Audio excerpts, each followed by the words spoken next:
सावरकर मानहानि मामले में कांग्रेस नेता राहुल गांधी से जुड़ी एक अर्जी ने बुधवार यानी 13 अगस्त को राजनीतिक हलकों में हलचल मचा दी। पुणे की अदालत में उनके वकील की ओर से दाखिल इस अर्जी में दावा किया गया था कि राहुल गांधी की जान को खतरा है और राज्य को उन्हें निवारक सुरक्षा प्रदान करनी चाहिए। हालांकि कुछ ही घंटों बाद ये मामला अप्रत्याशित मोड़ ले लेता है, जब कांग्रेस नेता सुप्रिया सुले ने सोशल मीडिया पर खुलासा किया कि ये अर्जी राहुल गांधी की जानकारी और सहमति के बिना दायर की गई थी।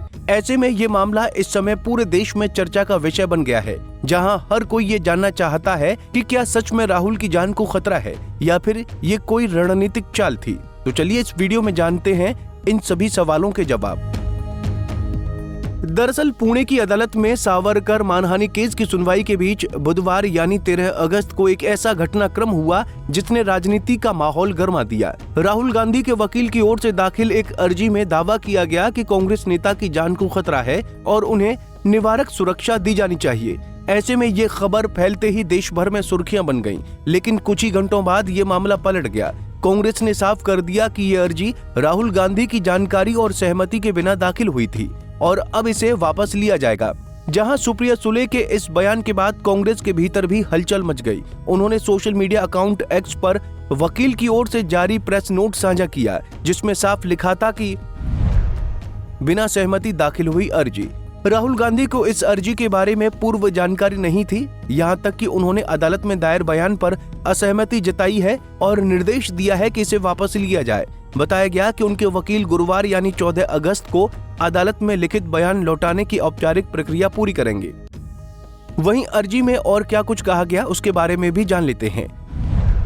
अर्जी में क्या कहा गया था। मानहानि मामले में शिकायतकर्ता सत्यकी सावरकर ने खुद को नाथूराम गोडसे और गोपाल गोडसे का प्रत्यक्ष वंशज बताया है। ये दोनों महात्मा गांधी की हत्या के मुख्य आरोपी थे। अर्जी में दावा किया गया कि शिकायतकर्ता की वंशावली हिंसक और असंवैधानिक प्रवृत्तियों से जुड़ी रही है, जिससे राहुल गांधी के जीवन पर गंभीर खतरा हो सकता है। वहीं अर्जी में ये भी जोड़ा गया कि महात्मा गांधी की हत्या कोई आकस्मिक घटना नहीं बल्कि एक योजनाबद्ध साजिश थी, इसलिए इतिहास को खुद को दोहराने की इजाजत नहीं दी जानी चाहिए। इसके साथ ही हाल के राजनीतिक तनाव, संसद में लगाए गए वोट चोर सरकार जैसे नारे और चुनावी अनियमितताओं के आरोपों को भी खतरे की आशंका से जोड़ा गया। इसके अलावा राजनीतिक बयानबाजी और धमकियों का भी जिक्र किया गया। इस अर्जी में राजनीतिक बयानबाजी और धमकियों का जिक्र। केंद्रीय मंत्री अश्विनी वैष्णव और बीजेपी सांसद सुधांशु त्रिवेदी द्वारा राहुल गांधी पर हिंदू समुदाय का अपमान करने के आरोप का इस अर्जी में उल्लेख किया गया है। साथ ही दो घटनाओं का खास जिक्र था। पहली, केंद्रीय मंत्री रवनीत सिंह बिट्टू का बयान, जिसमें उन्होंने राहुल गांधी को देश का नंबर 1 आतंकवादी कहा, और दूसरी बीजेपी नेता तरविंदर सिंह मारवाहा की चेतावनी, जिसमें उन्होंने कहा था कि राहुल को अच्छा व्यवहार करना चाहिए वरना उनकी दादी जैसी हालत हो सकती है। वहीं राहुल गांधी के वकील मिलिंद पवार ने अर्जी को लेकर क्या कहा वो भी सुन लीजिए। एक 2-3 महीने पहले बीजेपी के कोई लीडर ने राहुल गांधी को सीधा धमकी भी दी थी कि राहुल गांधी इंडिया का बड़ा टेररिस्ट है। और दूसरा तनवर करके कोई है बीजेपी के लीडर, उन्होंने भी थ्रेट दिया था कि तेरे नानी का जो हालत हुआ था वो तेरे हम हालत कर देंगे।